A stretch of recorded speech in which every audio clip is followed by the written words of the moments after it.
Привет, друзья! Сейчас главные новости Европы. В Германии система здравоохранения все сильнее зависит от иностранных врачей. В Тюрингии каждый седьмой медик приехал из-за рубежа, при этом курс правительства Фридриха Мерца на ужесточение миграционной политики вызывает активное обсуждение в профессиональном сообществе. Одновременно в Германии обостряется конкуренция на автомобильном рынке, китайские электромобили усиливают давление на Volkswagen, BMW и Mercedes, и сегодня ключевой вопрос защиты автоиндустрии Германии выходит на новый уровень политики ЕС. И это еще не все. За пределами Германии Франция открывает консульство в Гренландии. И такой неожиданный шаг Парижа становится ответом на активность Соединенных Штатов Америки в Арктике, а также вызывает реакцию на роль Европы и на позиции Дании и НАТО. И еще, на энергетическом фоне Венесуэла резко увеличивает добычу нефти под давлением санкций Соединенных Штатов Америки. В Берлине уже внимательно следят за ситуацией из-за влияния на цены, а вот в Еврокомиссии Урсула фон дер Ляйен не стала молчать и занимает более жесткую линию. Здравствуйте, обо всех этих последних событиях Европы коротко расскажу буквально за несколько минут. Итак, в Германии, в Тюрингии уже каждый седьмой врач – это иностранный специалист. По официальным данным региональной медицинской палаты в земле работают более 2000 врачей из-за рубежа, а это свыше 14% всего врачебного персонала. Без них система здравоохранения просто не справилась бы. Общее число врачей в Тюрингии выросло до 14 278, но рост обеспечен почти исключительно за счет приезжих специалистов. Немецких выпускников не хватает, особенно в сельских районах и в узких специальностях. И, внимание, сегодня в Германии крупнейшая группа иностранных врачей из Сирии, Румынии и Косово. Именно они сегодня закрывают дыры в районных больницах и поликлиниках, где найти немецкого врача практически невозможно. На этом фоне ситуация приобретает политическую остроту. Канцлер Фридрих Мерц заявляет о необходимости ужесточения миграционной политики и усиления контроля за въездом в страну, но внутри медицинского сообщества предупреждают, что если сегодня Германия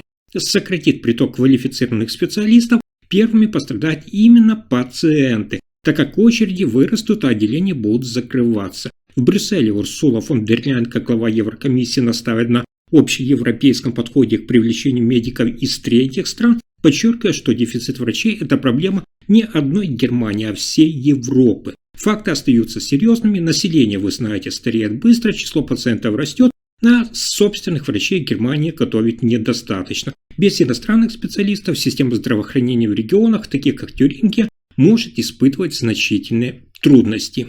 Следующая новость, одна из самых важных для Германии. Китайские автомобильные концерны выходят на рынки Европы, и это серьезный вызов для немецкой индустрии. Наибольшие из них, внимание, это BYD, Geely и Xiaopeng, которые нацелены на расширение продаж электромобилей за границей, предлагая дешевые, хорошо оснащенные модели и активизируя свою экспансию. Но последние данные показывают, что немецкие автопроизводители не сдают позиции. Volkswagen, BMW и Mercedes смогли нарастить долю продаж электромобилей именно на внутреннем рынке Германии, вопреки давлению со стороны китайских компаний, выпуская собственные модели и привлекая покупателей. Так, новый электромобиль Volkswagen ID.7 стал самой продаваемой моделью в стране в 2025 году. Тем не менее, китайцы постепенно укрепляются. В первой половине 2025 года такие бренды, как BYD и Xiaopeng, увеличили число зарегистрированных электромобилей в Германии, хотя общие объемы все еще ниже ожиданий.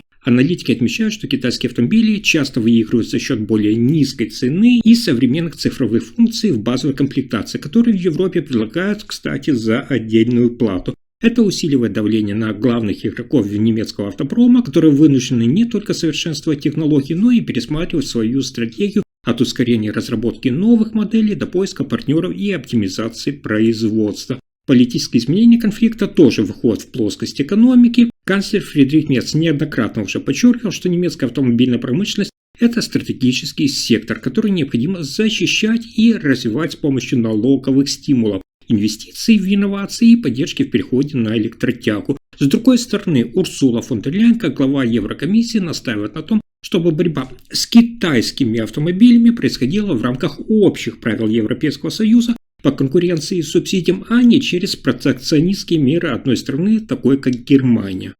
Следующая новость вызывает обеспокоенность последнюю неделю во всем мире. Франция открывает дипломатическое представительство прямо в центре международного конфликта. Сегодня Париж объявил, что 6 февраля откроет консульство в столице Гренландии Нууке, то есть автономной части Дании. Это не обычный шаг, а именно политический ответ на усилия Соединенных Штатов Америки по укреплению влияния на крупнейшую островную территорию мира. Напомню, что Гренландия исторически принадлежит Дании и входит в НАТО. В последние месяцы обсуждались различные предложения Соединенных Штатов Америки по усилению своего влияния на острове, мотивируя это вопросом безопасности и стратегическими интересами. Министр Европы и иностранных дел Франции Жан-Ноэль Барро критикуют эту позицию. По его словам, США должны воздерживаться от давления на Гренландию и учитывать принцип коллективной безопасности и суверенитета союзников по НАТО. На этом фоне в Европе разворачивается политическая дискуссия. Канцлер Фридрих Мерц выступает за укрепление европейской роли в Арктике и против односторонних попыток изменить статус территорий, входящих в альянсы.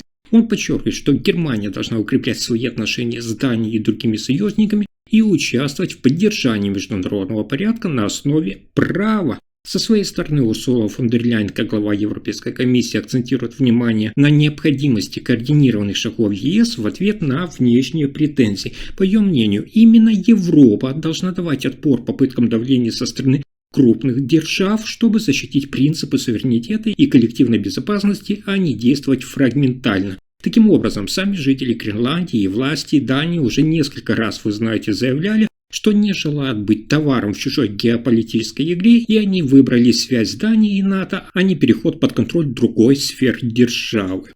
Но на этом сюрпризы дня не заканчиваются. Венесуэла резко наращивает добычу нефти, и это напрямую связано с действиями Соединенных Штатов Америки. После того, как Вашингтон снова ужесточил контроль за поставками венесуэльской нефти, государственная компания ПДВСА начала срочно возвращать в строй законсервированные скважины. По данным отрасли, из венесуэльских портов уже вышли крупные танкеры с миллионами баррелей нефти.